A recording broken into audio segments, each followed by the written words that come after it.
ज़िंदगी में अगर किसी को सच्चा मित्र बनाना है ना, तो वो सिर्फ किताबें और ईश्वर ही हो सकते हैं। इसके अलावा कोई भी मनुष्य आपकी मित्रता सच्चे दिल से नहीं निभा सकता। तो इसलिए किताबों को अपने आप से कभी दूर नहीं करना चाहिए। किताबों की दोस्ती ना बहुत कमाल की होती है। वो हमसे बातें तो नहीं करती, लेकिन वो हमें सिखाती बहुत कुछ है।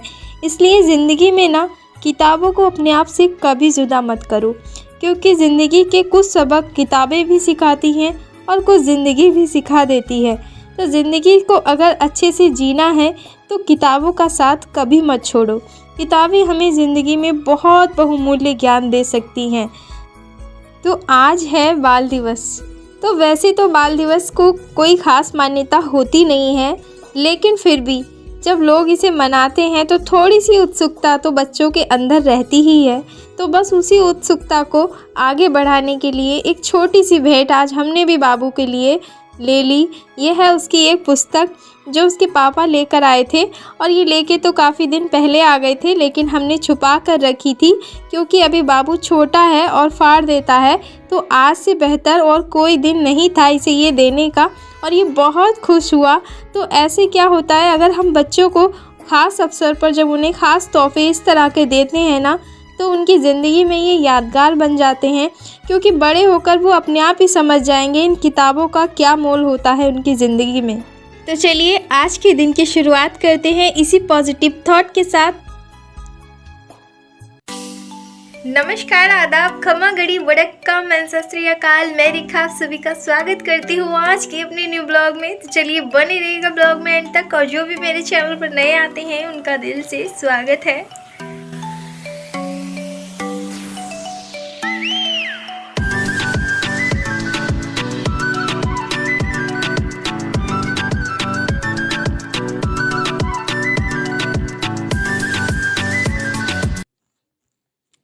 तो आज मेरी रसोई में पकी है गर्मा गर्म वेज बिरयानी। तो इसमें सब्जियां तो मैंने नहीं डाली हैं ज़्यादा, मैंने सिर्फ सोया बड़ी और आलू डाले हैं इसमें, और इससे ही ये बहुत टेस्टी बन गई है, बहुत यमी बनी है। और इसकी रेसिपी अगर आप सबको चाहिए तो मैं लिंक डिस्क्रिप्शन में दे दूँगी, आप वहाँ पर जाके देख लीजिएगा। मैंने पहले भी आप सबसे इसकी रेसिपी शेयर कर रखी है, तो इसलिए मैं डीपली नहीं कर पाई।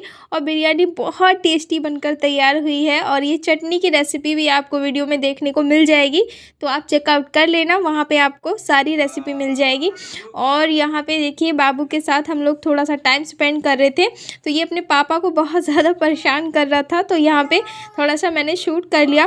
और जब भी इसके सामने कैमरा आता है तो ये इसी तरह से अपनी क्यूटनेस दिखाता है और बोलता है कि मम्मा लाओ मैं वीडियोज़ बना लूँ।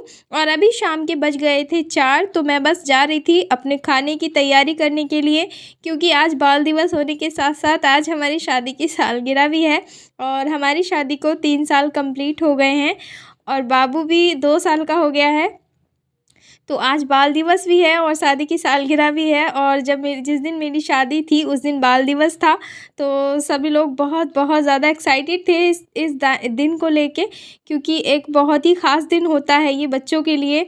तो बस आज का दिन बहुत ही स्पेशल है हम लोगों के लिए। तो आज मेरी किचन में बन रहा है यहाँ पे आलू और पूड़ी, और बहुत टाइम के बाद आलू पूड़ी की रेसिपी आज मैं बना रही हूँ।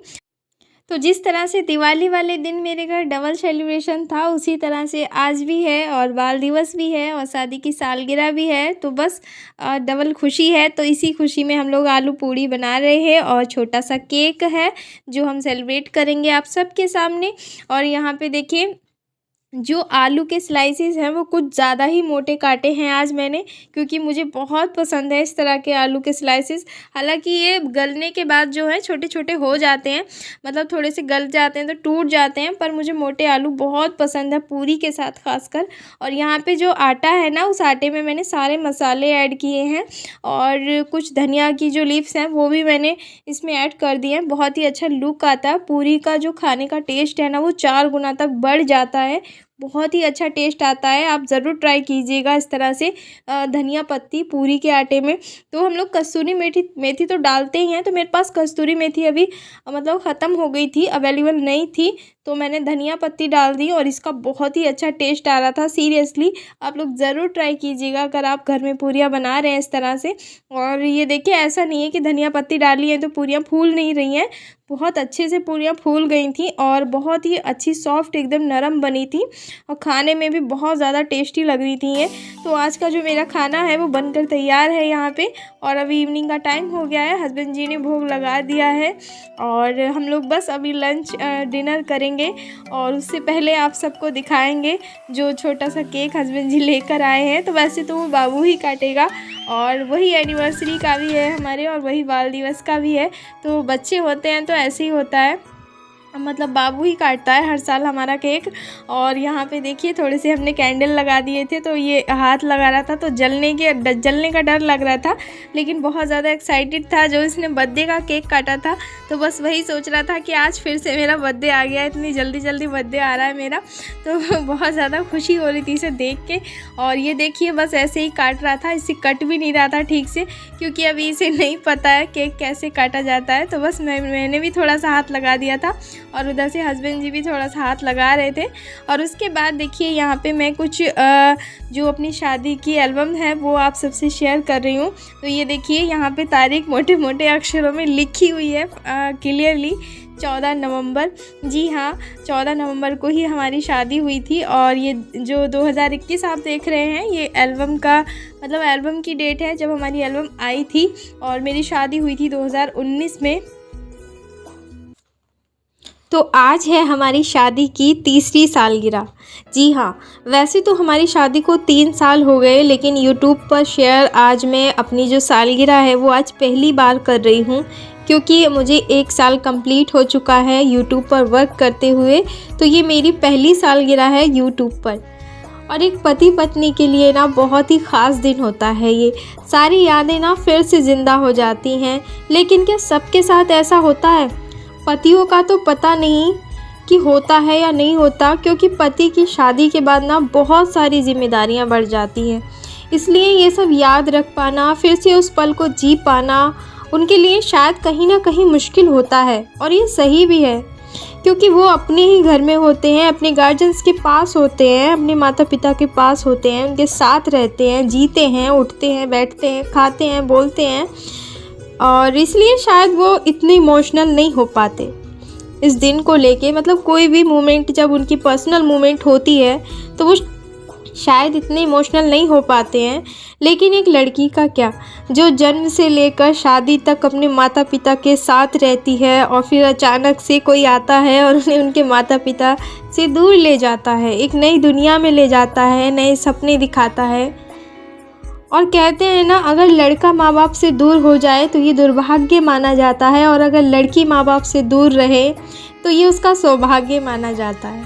दुनिया की कैसी कैसी रीतें होती हैं ना, पता ही नहीं चलता किसके लिए सही है, किसके लिए क्या गलत है, कुछ भी समझ में नहीं आता है।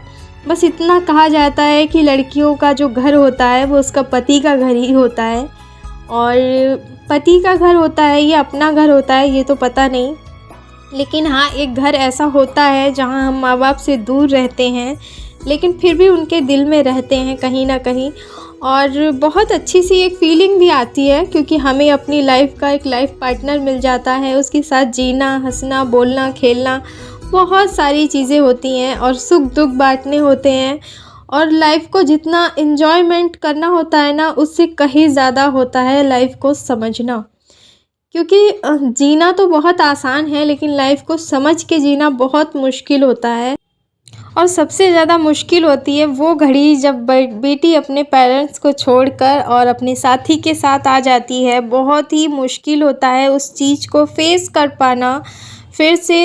मतलब हम एक लेडीज़ों के अंदर होता है ना, हम किसी भी लड़की को अगर विदा होते हुए देखते हैं तो अपने आप को इमोशनल होने से बिल्कुल भी नहीं रोक पाते हैं। भाई मैं तो नहीं रोक पाती हूँ। और बहुत ही ज़्यादा एक इमोशनल वो सीन होता है हर किसी की आंखों में।